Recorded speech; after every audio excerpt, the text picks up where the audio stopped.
Alright, so I was gonna do an intro with a tweet that the game had posted up not too long ago, but yo, I just saw Eminem's daughter like a day or two ago, and yeah, damn it, this woman is fine. Like, normally for me, I'm somebody who has a sickness for the thickness, but with her, yo, I'm ready to risk it all for somebody who doesn't even got that much. Like, I'm serious about it.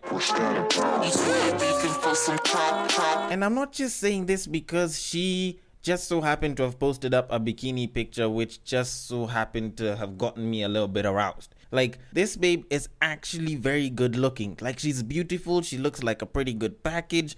And fortunately, she hasn't gone through some of the celebrity kid drama that most people's kids have gone through. Will Smith, I'm talking to you and your children. But at the same time, like, this shorty has still managed to be like very good looking. Like, at this rate, I don't care what Eminem does, because the most that the guy is probably going to do to me at this point is probably write up a diss track, and I don't mind it. But yo, just let me hit it. Like, I want to put my M in her M.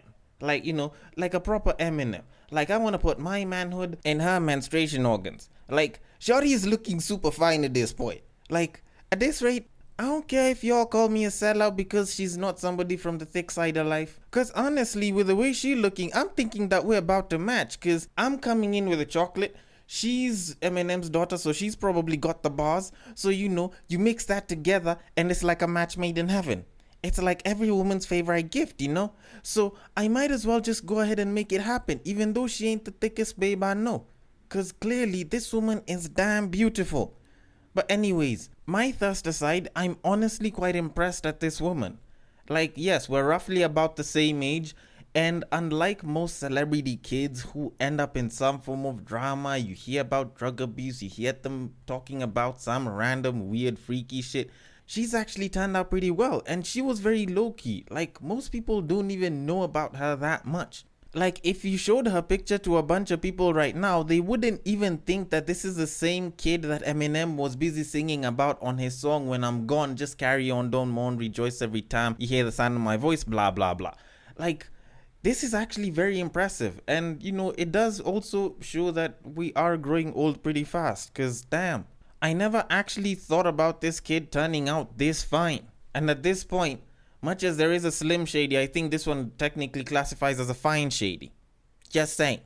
But anyways, we should probably start the podcast because this is the 50th episode and I am taking up quite a bit of time. So in typical fashion, welcome to Break Time on Westside, your number one break time podcast, coming to you from Nairobi, Kenya. The man on the mic is no longer a man who has a sickness for the thickness, cause damn, this baby is fine as hell. He is a man who still includes jumping to conclusions as a form of cardio. It is none other than your tall, dark, and mildly handsome man, Sir Denver B. The show is Tweetstreet, the show where we take a deep dive into Twitter, pull up a couple of tweets, and break them down a little bit. Now, this is the 50th episode, so in a sense, it's like a lot of y'all would have probably known how it goes right about now.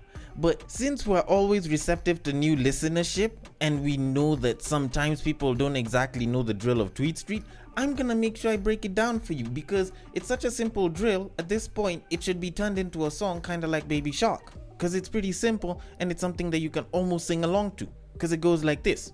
You see that tweet, you like that tweet, you want us to discuss that tweet, you send that tweet. You send it to the DMs of @BagakaTheD, which happens to be my personal Twitter handle, where I take the tweet and I will break it down accordingly. Now, if it's one of those screenshots or screen grabs that just so happens to be on Facebook and Twitter, then you can still send that too. The DMs are open and the handle to send it to is @BreakTimeOnWestside on IG and also on Facebook. From there, I take the tweet and I handle it accordingly. Now, much as I was busy trying to enjoy myself with the sight of Haley Mathers just a couple of seconds, a couple of minutes ago, how about I actually move on to what it was that I had wanted to talk about? The game. He is a man who I have discussed before, and for some reason, it seems like he's transitioned from being a rapper and MC to now having an understanding on women and relationship issues. I don't want to say that he tries to portray himself as an expert of it, but he does kind of try to make it seem like he knows it quite a bit. And when you kind of think about some of the stuff he said when I was discussing Fan of a Fan with Wes, that should be episode 11 if I'm not wrong, we did talk about how a lot of the stuff that he said, made a lot of sense, and he was really big on the whole, men should take responsibility and pay all the bills. Like, if Shorty's getting her money, let her save it for a rainy day and shit. And it seemed like it was actually very good advice, and both me and Wes did actually agree that it was good advice, but for the wrong people, because in his position it made sense. But for the typical person that is trying to get through from paycheck to paycheck, that is trying to scratch out a living, that is pretty much not in a position of a financial surplus to do that, then it's not as practical of advice. But it still made sense, and it's still related to the desires that we have as people. Now, this guy not too long ago also came out and tweeted and said 3 billionaires lost their wives this month. Money can't keep her. And here's the interesting thing. Much as people would expect me to kind of turn on the guy and lose my shits and be like, oh, so you were saying that back then. You spoke about us handling bills and using our money to make sure I improve the relationship and shit, and now you're coming back to say this. And much as I would like to, I don't know, I don't feel as though the guy is really contradicting himself. Because usually if I'm to bring this back and then kind of attack it that way, that would mean that he's contradicting himself. And the truth of the matter is, he kind of isn't. Like, you could find a way and make it seem like he's contradicting himself, because he was like, oh, there's a certain feeling that comes when you tell your woman, I got it, baby, and shit. And I can get that. Plus, I also get the fact that this is a guy that was simply expressing himself and trying to speak about something that a lot of us guys actually feel at heart. Because yes, if I am making a ton more money than my woman, I would definitely handle the bills, and I'd probably try and make sure she doesn't have to touch a single bill, as long as it's something that relates to the house and to our marriage and to our family and shit. Like, that would make sense. It's something that I personally would want to do. But granted the current situations that a lot of people are in, that the average person is in, there's not a lot of us that are in a position to do that and still live comfortably. For a lot of people, it kind of would become a struggle for them to survive while their woman is busy being happy and thriving and shit. And that's kind of something that I was against when I just said, you know what? If we're both making money and yet we're still struggling because I'm handling the bills, then in a sense, it'll still benefit you as a woman if you do actually come out and help with the bills and shit, because instead of living in a place that's a lot lower in terms of quality, placement and so on, you can move to a much better place. You can handle the bills a little bit better.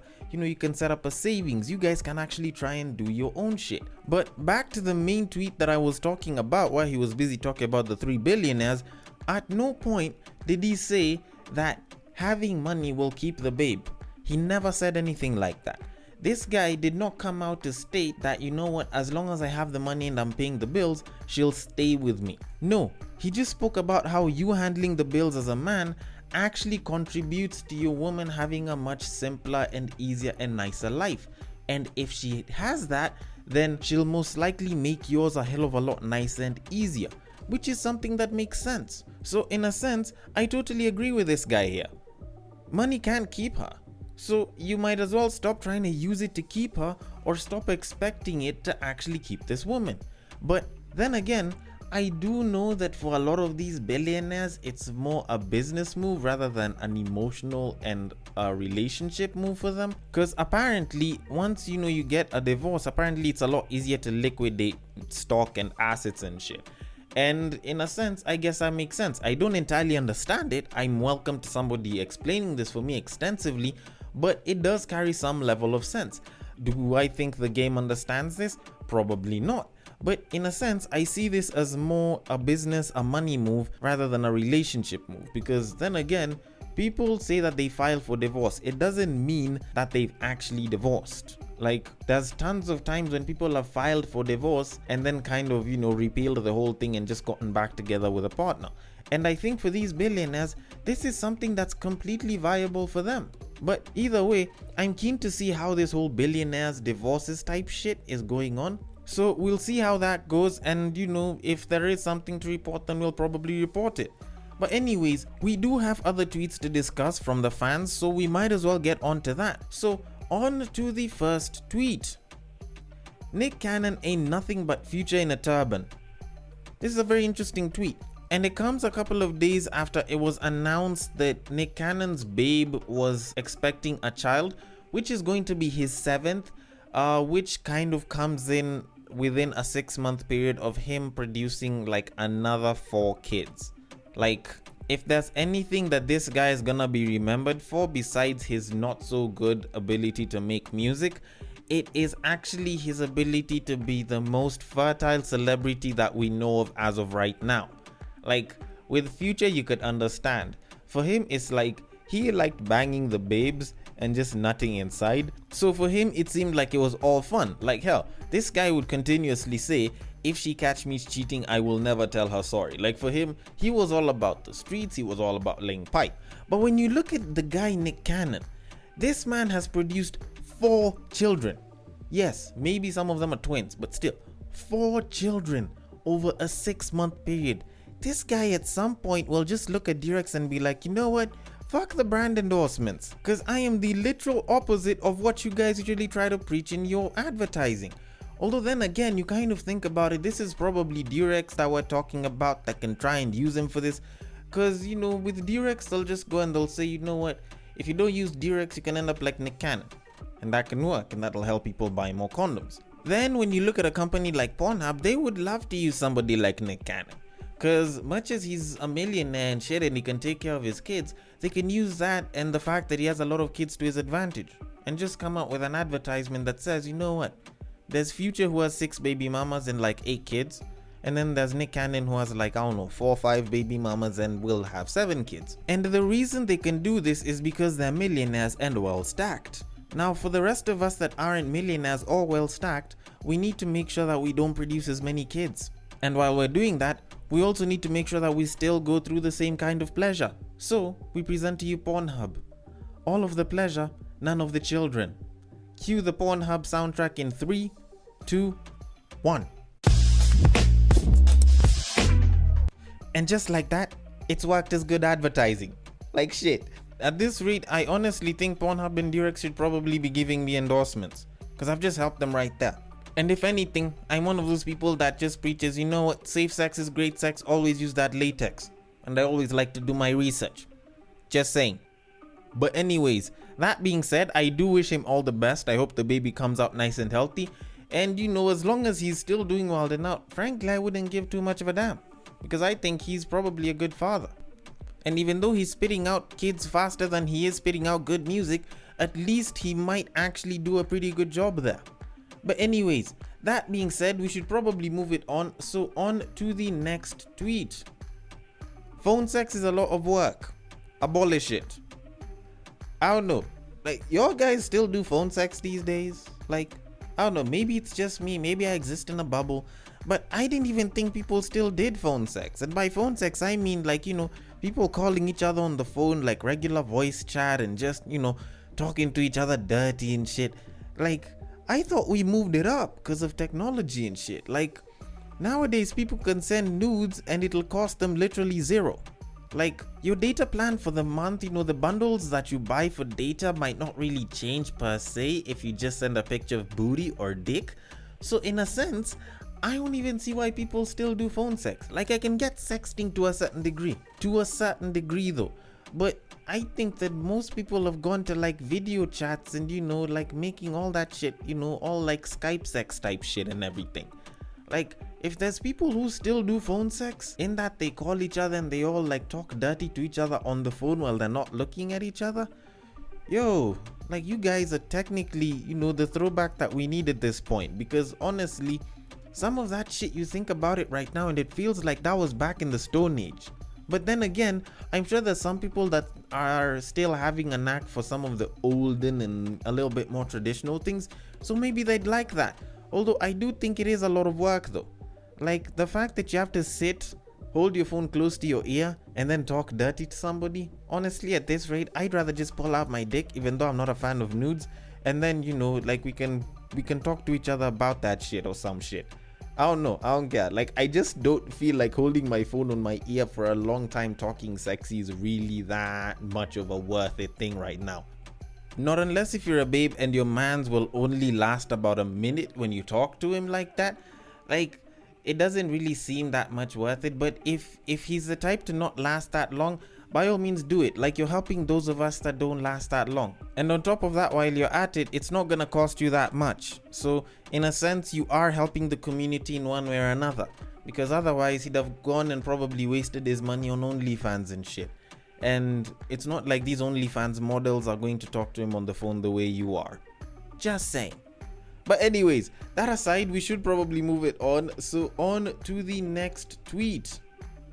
Niggas are so persistent until you give them attention and now they don't want you anymore. Comical if you ask me. Okay, so normally I'd have probably just let it go, especially when you can see that the comments on this tweet kind of answered us so well.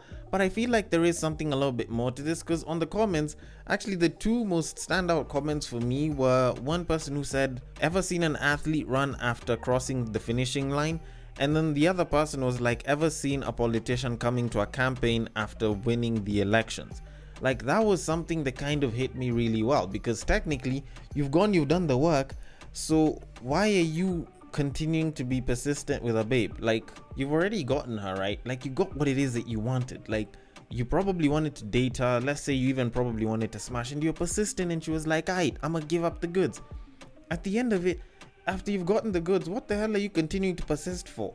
Like, she's not tuberculosis for you to be as persistent as the cough that comes with it. There's no need for you to be persistent at that point. But anyways, that aside, I think there's a slightly deeper issue here, because people like to talk about the whole, guys usually put so much effort and then when they get the babe, they stop. And the truth of the matter is, the issue wasn't just the amount of effort that he put in, but rather the amount of time that he put along with that effort. Because you find that most babes that complain about this shit are the type that will make a guy chase for such a long time before they end up giving the goods. Whether it's a relationship, whether it's a date, whether it's just a smash, hell, whether it's even just to send nudes or some shit. So when you kind of think about it, when you make a guy chase for such a long time, back in the day they used to say that, he'll value you a lot more because you're like a prize that he's won. But nowadays, I think that's a lot of hogwash. Frankly, I think it's BS. Because personally, I think if I'm putting in the work, then what I get better be a lot more worth it. So if I put in a lot more time, a lot more effort, then I probably should receive a hell of a lot more. And if I end up getting with the babe and I realize, say, maybe the sex wasn't that good, or maybe she's not even that great of a person, or the personality is just meh, even though we're never actually looking for such shit, like, I'll just end up dipping. I'll end up stop giving too much of a damn. Hell, I might even treat you with a little less respect, because technically you put yourself out to be all this good that's just so high up there, and then suddenly I realize you're just as regular as the rest of us. This is part of the reason why I'm a huge proponent of the idea of there's nothing wrong with going and sleeping with somebody on the first date, and there's nothing wrong with starting a relationship early, because we've realized time and time again that the time and effort put into pursuing and wooing somebody to be with you, whether it's for sexual purposes or for a long-term partnership or even just for a casual relationship, does not translate to the quality of the relationship. So there's people who've gone and they've banged on the first date, started dating super soon, and they've been together for years and years and years. If you want the most common example of this, John Legend and Chrissy Teigen. They're pretty much the poster children and the brand ambassadors of fucking on the first date at this point. Because they are the most visible social proof that we have that you do not need a lot of time before marriage, before relationship, before sleeping together to actually translate whatever it is that you have into something good. So sometimes you need to look at the person that you're doing this with rather than the time and the effort that they put into it. That way, you end up saving up on a lot of time and a lot of disappointment. And I'm saying this to the fellas just as much as I'm saying this to the ladies. You do not need to spend that much time pursuing and that much effort, because it ends up creating an expectation that might not end up being translated into the quality of the relationship that you'll end up with. So, if anything, I'm a huge endorser of you know what, go ahead, start doing it, find out as time goes by. But if you don't believe in that, if you want to take your time on some of these things, if you want to go slow, then I totally agree with you as well. But do not expect that the relationship, that the casual situation, that whatever it is that you're trying with this person will be better because you waited for a long time. Do not expect that shit. Just be ready for the fact that the quality of the relationship might not even be that good, and the fact that you chose to wait that long probably made you have high expectations, and you probably should have. But then again, maybe I could be wrong about this. Maybe I'm looking at this differently. Maybe I'm looking at it as the single guy that just likes to smash. So I want to know your thoughts on this. The DMs are open. At BagakaTheD is the Twitter handle to hit me up on. On Facebook and Instagram, it is at Breaktime on Westside. I want your thoughts and feedback there. Tell me what you think about this whole thing. Do you think that we should wait a little bit long, or do you think that banging on the first date is a totally viable option for you? If you are listening through Castbox, feel free to drop your thoughts and comments below, and I will attend to them accordingly. Thank you so much for listening all the way till the end of episode 50 of Tweetstreet. It's been 50 good episodes. I am thankful for each and every one of you that has listened to all 50, or even just some, or even just one, and here's to 50 and even 100 more. So I will catch you guys on the next break. Take care.